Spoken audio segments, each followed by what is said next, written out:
And we start with a warning to parents.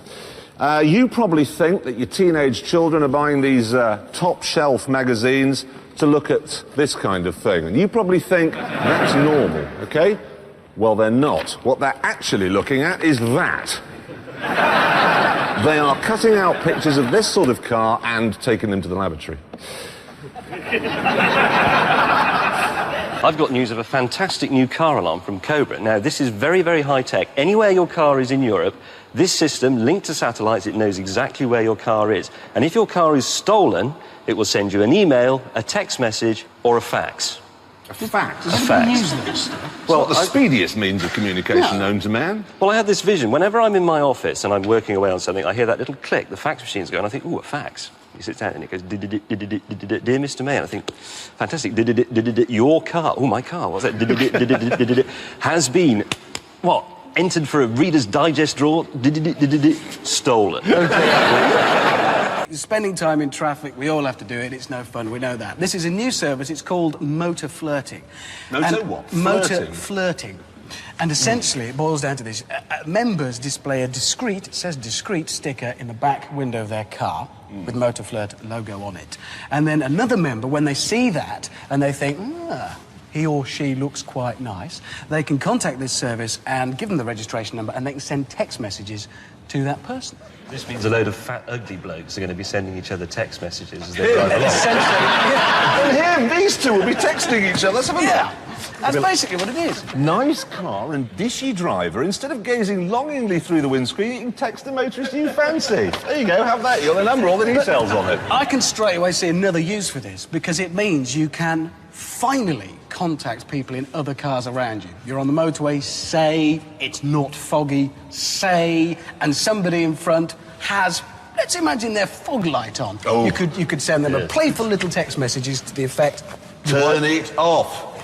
Turn it off. 123-year-old man, turn it off. Yes. Right, now, of course, the big news of the week that's been in all the papers is, I've got a report here from The Observer, drivers are facing the biggest revolution in the history of British motoring. It's the Lexus again, it's changed everything. Yes. The thing is that Alistair Darling, who's the Transport Secretary, has said that he doesn't want people all taking their children to school at 8 o'clock in the morning. Well, now, look, darling, that's kind of when school starts. You know, it's not like you take your child to school and say, well, I'm going to take it at 3 in the morning because it's nice and quiet. Well, that through, has he? There's going to be a lot of headmasters saying, Clarkson, you're early. Well, I know, but his dad arrived in his Jag diesel, saved a couple of quid there, and he's dropped me off at 3 in the morning. No, the idea is, Darling is saying he's going to use satellites to track all 24 million drivers, and then if we use our cars at popular times, i.e. if we're going to work, he's going to charge us for it. And do you know the most depressing thing about this? It really is, and I am quoting now, okay? You can't build yourself out of the problem that we face, said Darling. It would be astronomically expensive, environmentally damaging, and I doubt if we could actually do it. Now look, when you had the Air Ministry in 1940 watching the Luftwaffe come over, they didn't say, I doubt we can do anything about that, frankly. Well, just let them... Or you'd have Francis Drake playing bowls. I doubt we can do anything about the Spanish Armada. There's millions of them.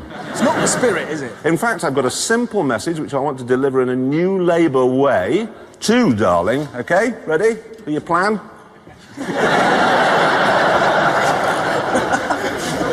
I've never read such rubbish. I can't quite understand this. It's a 206, it's another GTI, it's only the 138 brake horsepower one, slightly less powerful, but you'll notice it's an estate. A little tiny estate car. Now, that to me is pointless. More than that, it's a tragedy. I just can't see why you'd need that in your life. That's what the French call idiotique. Yes. Don't get it, don't like it. I like it. Why? I like it because the 206 is a good car, we all agreed? Yeah, it is. It's good hatch. 206 is a good car, you put a peppy little engine in it and there's space for your dog. No. You can get your dog in a hatchback. No, you can't. What if you've got a big dog, it won't go in a 206? No, hang on. A dog is for life. If you've got a big dog already, you specify a big estate car, a Volvo, yeah? He's right. If you've already got a small car, you get a small dog, like one of those mutant things that comes third at Crufts. My point is that if you had a dog and you needed the space, I think that's great. Not if you're British. because we like dogs. Yes. But actually, it's a French car, and they can get a red setter in the back of a Renault 5. I've seen it. And they crush it in so tightly that it actually looks like a photograph of a dog stuck on the window rather than a real dog inside the car. I consider myself outvoted then. Yeah. You Peugeot are. 206, GTI estate, silly car. Very silly. Silly car. Is it my turn? It is. It's Lexus. It's the RX 300. They're bringing a new model in. Here it is. And they're talking about it's got a whole load of new features on it, all of which are supposed to be amazing. It's got a driver's knee airbag. What? They've looked, haven't they, and they've thought, how many airbags have everyone else got? Well, they've got one for the eyelashes, one for your ears, one for your ankles. They better do one for the knees. So it's got a knee airbag. It's got a colour rear view camera. Ah, no. Primera's got a Yeah, the camera. Nissan Primera. That's- No, that's black and no, white, it's though. black and white.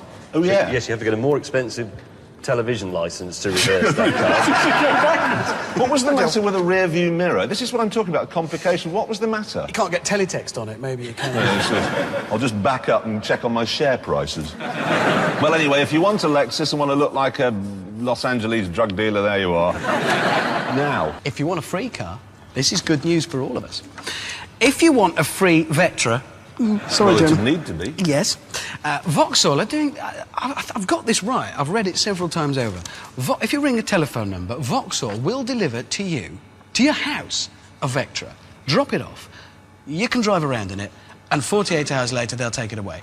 You don't have to buy it. No, you don't buy it. This is to get people test driving the Vectra. So you telephone a number, they drop the car off, and you... That's brilliant. So if you just want to go and see Granny or a girlfriend in Manchester and it's a 60 quid rail fare, you can just ring them up, they drop a car at your house, drive it up there and back. Yeah, well, what if you want to do a bank job? That's a better idea, isn't it? It's better. Or if you're just a broke student going on a rave with your mates. No, but seriously, I wonder how many they've got. Well, I don't know, because presumably Well, this lots, is the launch of their campaign. It's quite an important moment. Somebody's spent an awful lot of time planning this and working on it, and the worst thing we could do is give out the number, which is 08456 775 775. 3.5 million people watching this. Let's If do it. everybody rang tomorrow. It's a free car for 48 hours. See the Luton Telephone Exchange. So that's 08456 775 775. You get a free car for 48 hours. That's brilliant value. Do it. Right, the news. And we begin this week with a story about advertising. I have no idea how much advertising agencies charge big companies to come up with snappy strap lines for products. Must be millions and millions and millions of pounds. I mean, the classic case in point for me was Sainsbury's. They went to their ad agency and they said, we want to get across a message that we sell good food, value for money, and it'd be nice to get the name of the company in as well. And the ad agency said, right, well, if you give us a couple of million quid, we'll go to Mauritius for a month. And they came back with, good food costs less at Sainsbury's. I could have thought of that. It's not that clever, really. Or Coke is it. Coke, how much did they pay for Coke is it? Yeah. But this week, I think I've come across an ad which just trumps the lot. Are you ready to see it? It's for the new Lexus RX 300. Here it is. There's the car. And the advert for it is... It changes everything. That is a big claim, isn't it? I don't want to go home tonight and find my front doors moved and that all my children are badgers and that I'm married to Frank Bruno. Yeah. I don't want it to change everything. And this will be a gardening programme, and we shouldn't be talking about that anyway. Well, exactly. And do you know, the thing is that, you know those Advertising Standards Authority? Yes. They always say you've got to be, what are they, truthful? Hang on, it's decent, honest, legal, truthful. So that advert It's true. must be true. That would be great. You could buy the Lexus and then you'd wake up the next day and it would have changed into a Jaguar. With a bit of luck. What have you got, James? Well, I've got the new BMW 5 Series, which is coming out in September. Here's a picture of it. They've come up with something called active steering. Now, this is, well, I think that sounds quite encouraging, active steering. Now, before you knock it, I've tried this on a prototype because they brought it round to our big house where we all live together, but these two were out and I had a go in it. And it's actually rather good because... Normally, if you're going around Sainsbury's car park at any speed, OK, you go down those little things and you have to do all that Institute of Advanced Motorists feed the wheel stuff. With this, you just hold the wheel, 2:45, like the Institute of Advanced Motorists, but you just do this and the car goes round a right angle. OK, but you get in on the motorway or a German autobahn doing 130 and that same movement just gives you a gentle lane change. The steering knows how fast you're going. It's stupid. It's honest fantastic. It isn't. I'd always forget. I'd be just going through a car park, and I'll do that, and I'd just drive straight into another car. No, you wouldn't. Or on a motorway. Oh, bloody hell, I'm going the wrong way. No, Jeremy, steering is something you do instinctively. John Prescott, right, always telling us use our cars less. We know the fella. Last year spent £320,000 on taxi fares. Which, I mean, that equates to, we worked out, about 900 quid a day.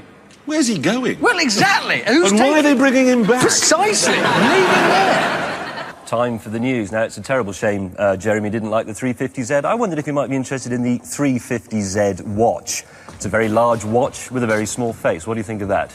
It'll probably go tick-tock, tick-tock, and be very heavy. You'll have to be like this all day long with it. In the last programme, we were talking about crashing and what happens, and there's NCAP crash tests. And remember, we crashed in McGann. Sorry, Renault. This is the Espace, the new one, and they've done it again. Because this has actually been through, just put through those NCAP crash tests, which they crash it into a barrier and assess how well it does. And it's got not only 5 stars, it's got the highest points ever in the crash test, which you've got to hand it to Renault. They're taking this very So seriously. that's the safest car they've ever tested, then? According to those crash tests, yeah, that is the safest thing they've ever tested. Still got to have a people carrier there, haven't you? But you started going on about the Hummer. Oh, that's very safe because it's as big as a house. Really, really safe car if you crash it. Apparently not. Here is one that's been crashed, and that doesn't look too but that's run into an American's buttock. You can He's see dropped his styrofoam car. Oh, hell, I know. Oh, hell, I've gone and run into my wife. One of her cheeks has done that to the front of my car. That's a mess. Can I show you something interesting? Have a look at this, OK? It's a Ferrari, clearly. And this stripe is what we're interested in for the moment. Reading down this options list, how much do you reckon this costs? What, to have it painted to on have the that, car? If you buy just the red car, but you want it as an extra from the options list that I have here. £1,000. 1,500. For a bit of paint? 2,000.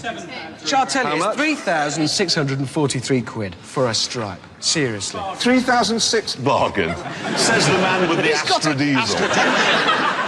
This is the Stradale, which, if I can explain, it's taken from... They have a championship race where these compete. Yeah. This is the road-going version of the race car. So it costs 30 grand more. It's £130,000. But it's lighter, it's lower. They firm up the suspension, lower the centre of gravity, more power, about 425 brake horsepower, 0 to 62 in 4.1 seconds. And it has got paddle shift, and before you bleat about, like flappy gearboxes, it's actually quite good in that. It's I'm sorry, everyone. Have you driven this car? I have, yes. And what happened when you drove this car? Well, I crashed it.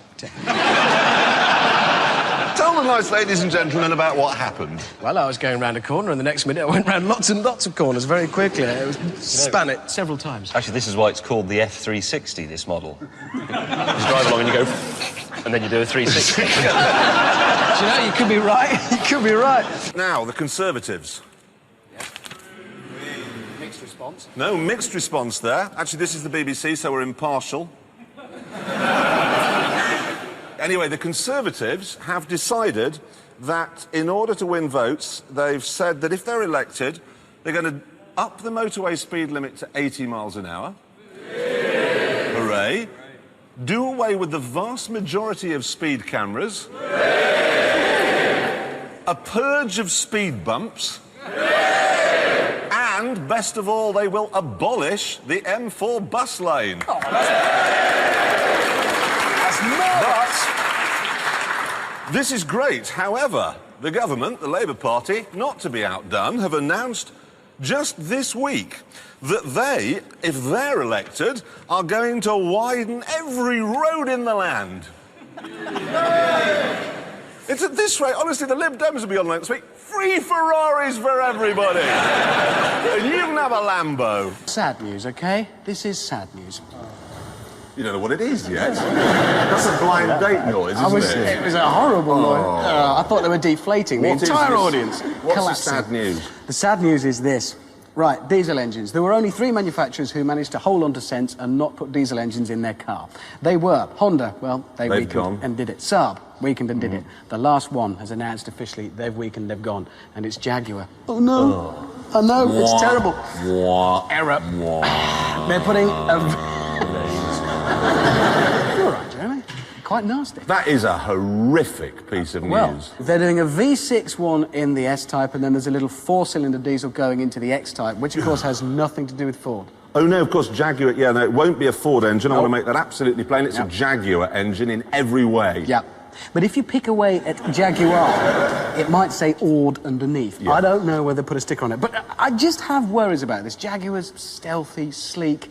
Is it going to work? Have a look at this. We've got one in to have a look at, and we'll get an idea if it's going to work. It's a stick. Yeah. Oh, there.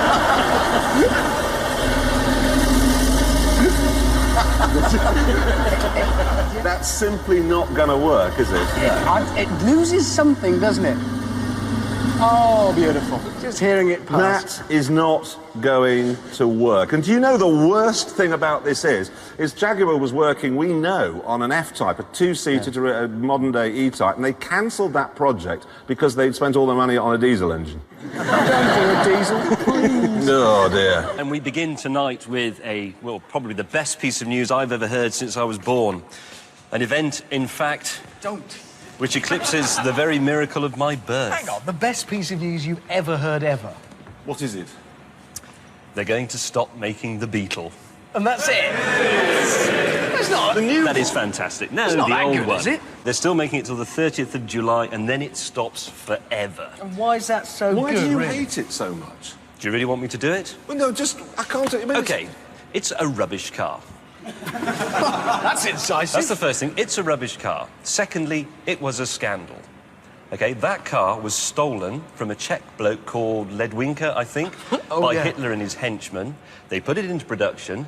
They stole money off the German people to build it and to build a factory. They never got a car. Instead, they used the factory and slaved Russian labour from the Eastern Front to build V1 bombs. You can't blame the poor little Herbie. But I haven't finished yet. Oh, here we go. In the factory, Russian slave labour built V1 flying bombs, one of which landed where my house now stands. That is the most convoluted reason for There's hating... more. Oh, no. Does anybody own a Beetle? No, Yes. nobody's going to... Right. Are you happy driving around in a mass murderer's personal biffer bag? You are. Well, what? I mean, I don't understand it. It's completely wrong. It's gone and you're rejoicing. I'm chuffed a And bit. I couldn't care less. I have to say me neither, but, you know, there you You're a go. loser. Right, time for the news. First up this week, news of... Well, you know when you buy something vaguely technical, could be a microwave, could be a toaster, a car, you get instructions, yeah? Yeah. Hundreds of pages of it. When you get a baby, which is actually quite a complicated piece of kit, you don't get any instructions at all. No, none. Until now, because, of all people, Haynes. You must have heard of them. They do these sort of manuals. You know, there's the Peugeot 405, and there's the Ford Fiesta Service and Repair Manual. Been doing it for years. They've done another one, and it's on the baby, apparently. They're doing one on the baby. A Haynes manual for babies. That's the most dangerous thing I can think of. I have reservations. The sort of people who buy those manuals are the sort of people who think they know better than the experts. Yes. This baby's got a leak out of the barrel. Brown stuff. I put the sump plug in. There we are. That's better. Stop that. It's just not the place for amateurism, This is it? is fantastic news for British medicine. You know, we've had all that test tube baby stuff. Let's have the first baby born in an inspection pit. Yes. That'll advance medical science. No, it's just, it's the notion of, no, I'm not going to take you to the hospital. Come down to the shed. Bring the plunger, I'll do a Von Tusen delivery for them. There we go, that's got it out. You know what's always worried me about Haynes manuals is this thing. You've got these little pictures. I'm sure you're all familiar with this, and you get the oily hand of Haynes in the picture. Do you want that in the caesarean ward? No. Exactly. What gets me is when they made it, because the way they make this, it's quite simple. They get some bloke, Derek, whatever, beard, spanner, and they get the car in and he takes it apart and they take photographs. And they must go through like a... Well, when you've done the Ford Fiesta, can you do the Peugeot 405, Derek? And then, well, we've got an unusual one for you next. Thunk Baby. What do you can start with that? I'll have its liver out in a jiffy. No worries. Nah. All those people who write in and say, you're only interested in expensive cars, you're damn right. The new Lamborghini Diamond. This has got a V10 5-litre... I'm going to have to go to the lavatory if I have to say V10 5-litre engine again. If its big brother, the Murcielago, is anything to go by, that will be... Because they're owned by Audi now, aren't they? They are. That will be a stonking good car. news about a new system to help protect car drivers from road rage attack, OK? It's a personal attack warning system that you fit to your car, and it's a button. And if you hit this button, it activates a 120 decibel siren. So people are going to notice you've done this. Causes the hazard lights to flash on and off, and it's periodically interrupted with a loud voice message sounding, "Help! Driver under attack! Call the police."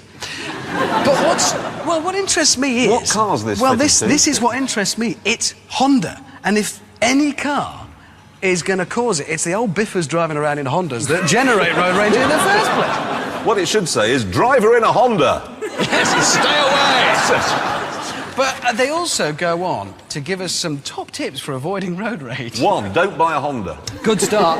Another one would be, don't drive so damn slowly. Let's have a look. I want to see these. These are top tips from Honda on how to avoid road rage, OK? Acknowledge your mistake if you've made one with a wave, or say sorry. I wave a lot in the car. I wave. I make Little lots of signals. hand signals at people in Hondas. Twice as cross as you are. Don't lose your temper. It says here as well, do not rise to any challenges while you were driving. What, like a duel? Or maybe... That's it, sir. Your driving has angered me. I demand satisfaction. I can't see that happening. Now, I was driving to work the other day, and I saw this car parked at the side of the road. Now, that was a Jaguar, and somebody thought, I know what I can do. I can put a chest freezer on the front and a nice 1970s paint scheme, and it'll be great. Look at that spoiler on the back, which I only just noticed. That's fantastic. And it made me think, what is the worst car in Britain today? So we decided to have a competition to try and find that. Now, we all know from changing rooms, OK, MDF is a fantastic material if you want to make a wardrobe, a cupboard in your kid's bedroom, shelves or whatever. If you do this and you've got some MDF left, make some more shelves, put it in the loft, put it in the corner of the garage with all those other useful bits of wood, but don't put it on the car. It simply does not work. If you remember, we launched our search for rubbish cars. Well, not rubbish cars, cars that have been ruined, if you remember, people who've just done stupid things. I've got a good example that's been sent in to give you an idea of what we're looking for. Started life as a Volvo, OK? Sensible car. I've actually seen this car in real life. Look at that! Look at that! What? He's welded half a wheelie into it. Where on earth were you... When I saw that on the M4, there was a trail of traffic, all trying to look not just at the car, but at the idiot that did that to it. There's 1 million new little cars come out every single week, and they're all much of a muchness, they're all fine. But this week, there's a new Daihatsu Charade out. It's being launched next month. We had a go in it this morning. It's fantastic. It is excellent. We've got a picture of it here. It's about 2 inches tall, OK? Now, you get electric windows, you get anti-lock brakes, you get a 1-litre 3-cylinder engine, does 100 miles an hour, tons of space. And do you want to know how much it costs? $5,995. But did you notice, though, when you put the ignition key in and turn it on, there's a little display on the dash and it says, "Hello, happy." Yes, it does. They've always had a bit of a problem with this Japanese translation thing, though. I mean, they've improved the cars now, but I've got at home, I've got the handbook from an early 1970s Datsun, and there's a bit in it about adjusting the seat, and right in the middle of it, it says, "Cement the driver's arm to the handle." What does it mean? Right? And then in the index, under H, it's got how to open the bonnet. To do anything else. I had a good one with Daihatsu. They once flew me first class before I was working for the BBC. They flew me first class all the way to Japan via Hong Kong and then back through Maui and San Francisco. And I arrived in Japan to drive their new Charade. This was, I don't know, late 80s. I did half a lap of the track and crashed it. Oh, well done, well done. And the guy said, "Oh, don't worry, we make one every 23 seconds. After you grovelled for half an hour. Yeah, that's it. Right, that's the end of the news. Now, this is a truly heartwarming tale of British boffins. They're called Mark and Colin. They've been in their shed, smoking pipes, making cups of tea, and they've been head-banging that old chestnut, the electric motor car.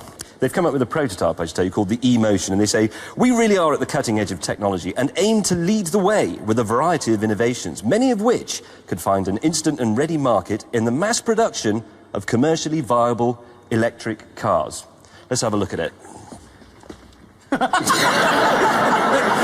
It's a rubbish thing. He's got a fridge freezer. And what's this on the top? I said, Mark, hang on, we've forgotten the windscreen. Can you just lend us your crash helmet? I like they obviously made it blunt at one end with the fridge Well, it's freezer. a and then fridge thought, freezer. Oh, let's make it pointy, then it's aerodynamic. Look at that. It's got some way to go before it becomes a viable four-seater family car, isn't it? Yeah. Do you want to invent something? Invent another Concorde. And I think it's all of these little folding tin top convertibles. You know the 206cc, the Peugeot, the baby sister of that I know. 306 that we saw. You know, I actually sometimes think it's blokes can't have convertibles. I mean, I've What, got any? one. No, I've got one. I came out of a meeting in London the other day. It was a beautiful sunny day. I thought I'd get the roof down, and I thought, I can't. I'm a middle-aged man with a bit of a paunch. I can't drive across London. What message am I giving out? I think you you're right. can't have a convertible. Not if you're a bloke. I'm sorry, I'm going to have to stop you there. I hate to interrupt, but this is quite honestly the biggest load of limp-wristed twaddle I've ever heard in all my 5 weeks in television. These two are not men, OK? This one, Richard Hammond, every morning sticks his head in a bucket of hair product. Right? He's got a dog, but it's a poodle. And I don't know what you're laughing about, Clarkson, because you won't drink brown beer. And this is the man that says flatulence, oh, it's not funny, when clearly it is, isn't it? We've had this mystery fax, OK? Came to the office, some telephone numbers, and a picture. Yes. What would you say that was? It's a Lotus Esprit. Yeah, it's a Lotus. Anybody else? What is that? Esprit? Yeah. Now, this has actually come from the manufacturer. When you From ring Lotus? from Lotus, when you ring the number, they will say to you, "What's that picture that's come through on your fax machine?" And you'll say, "Oh, that's the Lotus Esprit." And the reason they're doing that is because they want to prove that this is their shape and then copyright it. How can they do that? Well, I don't. Well, we can ensure they don't. Okay. If you get one of these on your fax machine, ring the number, and when they say, "What's that picture?" you say, "That's a piece of double Gloucester." That way, every time somebody buys a Ferrari or a Lotus or what was the other one? Lamborghini. A Lamborghini, or indeed a Seat, if they ever get around to building this thing, it's more money in royalties for Britain's beleaguered cheesemakers. It's good news for UK Good point. PLC. Yeah. Good point. What is it about giving cars names? Is this something that only women do? Because I said this down the pub the other day and nearly got my head kicked in. Has any bloke here ever called their car something like Mini the Micra? Or anything like that? Has any man, hands up if you've ever named your car? Have any women here named their cars? Yes. Look at that. What's the name of your car? Miles. Miles. Miles, that's a good one. What's the name of your car then? Mr. T. Mr. T. Is it big and black with jewellery all over it? It's a Toyota. So you call a Toyota MR2 not Graham Norton, which is its real name? Well, there we are. I've got a safety thing that I want to do. Oh, good. Yeah, no, look here. It's this green thing. And it is? It's a hearing aid. Funky hearing aid. I'm that's deaf, nice. but I'm funky. Look at that.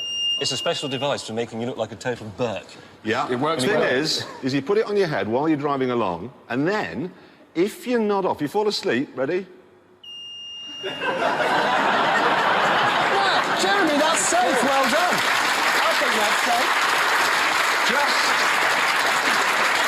Just before we get carried away, though, I've spotted a couple of drawbacks with this. You're driving along, you want to change radio channels. You want to get something out of the glove box. Yeah. I'm not sure. No. Do you know what? I think you've messed it up. Oh, turn it off. More good news, actually, for you. Because a while ago we saw, well, Vauxhall showed us the new Astra. Well, at least what they said it was going to look like. We've got a picture of it here. Now, that we all agreed, I think we are all agreed, is a fantastic looking thing. And Jeremy said, well, if it looks anything like that when they make the real one, I'll eat my hair. And the good news for you, Jeremy, is it looks like this. So it's safe. It's safe. Yeah, I mean, they send us a load of stuff on it, and I've been through it all, and all I can see is lights. It tells you it's got, this is a good one, forward lighting headlamp system. I'm always fed at you. Turn the light. I've illuminated my engine bay again and can't see where I'm going. And it goes on about the rear light scattering translucent technology in the rear lamps, so they usually light up. Yeah, I don't get it. Right, here's something that doesn't happen very often, about once in a lifetime, a new Bristol. Okay, this is the Bristol Fighter. Actually, it's the Bristol Fighter Mark II, because the first one was launched in 1916 and it was a biplane. But this looks quite a bit more promising. It's a two-door gull-wing supercar. It's going to cost £230,000, 210 miles per hour, V10 engine, 525 something brake horsepower. That's the same engine they put in a Dodge Viper, isn't it? Essentially, well, actually, no. Well, it's essentially the same, but it actually develops more power in a Bristol for some reason. How come? I don't know. Mahogany crankshaft or something traditional like that. But anyway, I loved Bristols when I was a kid for some perverse reason, and for...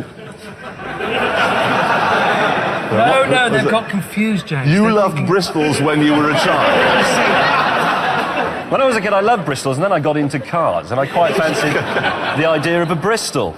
And it's quite good because now I actually live about a mile and a half from the Bristol showroom, which is in South Kensington. It is the only Bristol showroom in the world, and I thought, I'm going to go up there, and finally, I'm going to drive a Bristol. They wouldn't even let me in the showroom. And do you know why? Why? Because I know you git. Yeah, the problem is I once did drive a Bristol, and all I said in the road test was that it was that the handle that you pulled the glove box down with looked like it was made from the flex from a 1940s telephone, you know, that Harriet thing like that. That was it. You're banned. You're never driving another Bristol. I mean, it's not the end of the world. I wake up every morning and think, I'll go to work in the SL then. But we used to ring up Bristol and they'd pick up the phone and say, Bristol Cars, may I help you? And they now pick it up and say, Bristol Cars, do you know Jeremy Clarkson? And if you say yes, then you just get a click. That's a very polite click.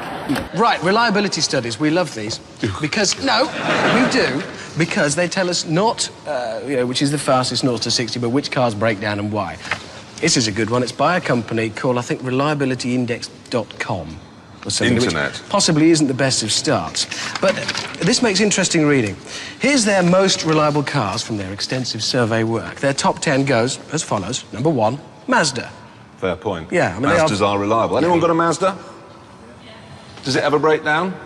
No, So they there you don't. go. They They never just do. don't. MX-5 goes forever. Yeah. Then in second place, Ford. Which, I suppose nowadays, if you Anyone think, got a Ford? Does it ever break down? Some Yes, do, but- some don't. okay. Anyway, the second most reliable Well, car, then they there's reckon. I think this reliability index gets a bit weak here. Third most reliable make of car, Fiat.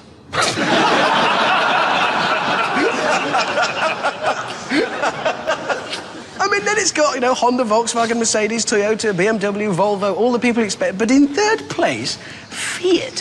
What have they got as being the most unreliable Well, cars, this is then? good fun because, according to them, the second least reliable make is Subaru. They never go wrong. They're the most reliable cars imaginable. I have never, in how long I've been doing this, 15 years, I've never had a letter from a Subaru owner, ever, saying my Subaru broke down. So, What was number 1? What's the most unreliable car, according to them? Toyota? It'll be I bet it's something like Lexus. Toyota and Nissan. Lexus. Jeep was 1. Yeah. Do you want that? Absolute rubbish. Oh, this is interesting. A brochure about the opening of a new car park in Leeds. Q Park is not only changing the way people park, but also the way they think about parking. Parking... You don't. It gets better. Parking provides a vital link in the mobility chain. It does. You stop your car, It you is get out, you go never shopping. an What? end in itself. Well, you don't just go out to do some parking. do you? Well, I Come here, darling. Have a nice day. Oh, that's don't. I've been invited to the opening of this car park. In And Leeds? Yeah, I have to say I'm very disappointed in it because when I joined Top Gear, I thought, here we go. French Film Festival, Kristen, no. I've been invited to the opening of a car park, and it says, yes, please, I would like to come to the opening of the car park. I will be arriving, A, by car, B, on foot.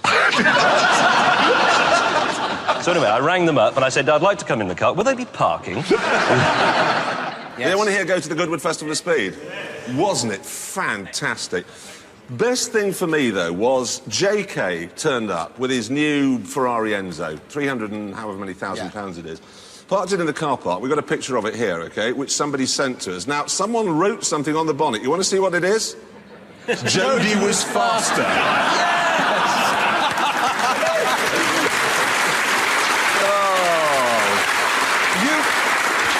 You were there, though. You were there. It wasn't... You didn't... I didn't do it. No, I That's just walked past and thought, that is very, very funny. He spent the entire day saying to people, no, yes, I will come back. No, yes, I do hate her. It's marvellous.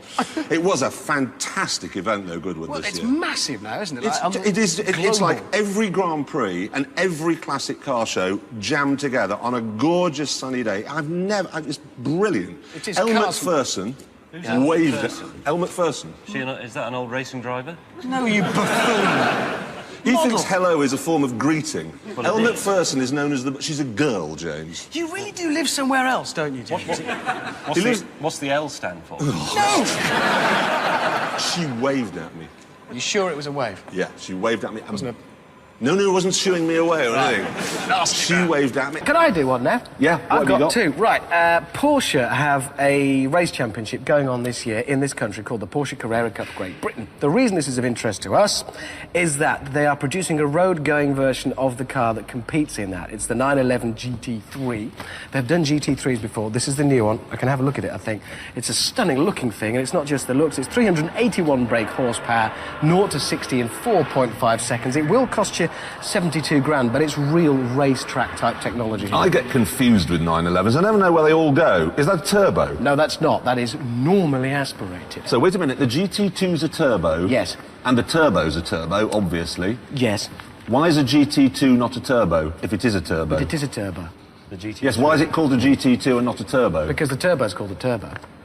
You couldn't have... You see? Does anybody here understand the 911 range? No? They're bored, aren't they? Yes. They've been making the same car for 13 years, and all they think to do is, well, call that one a GT3 and that one a GT2, and I'll have Or a a turbo, turbo. a GT2, I'll have a GT1, a 959, put the engine in the back. God, it must be fun going into a Porsche dealership. Have a 911. It'd be like ordering breakfast in America. I just want eggs! Stop You messing around and give me a Porsche!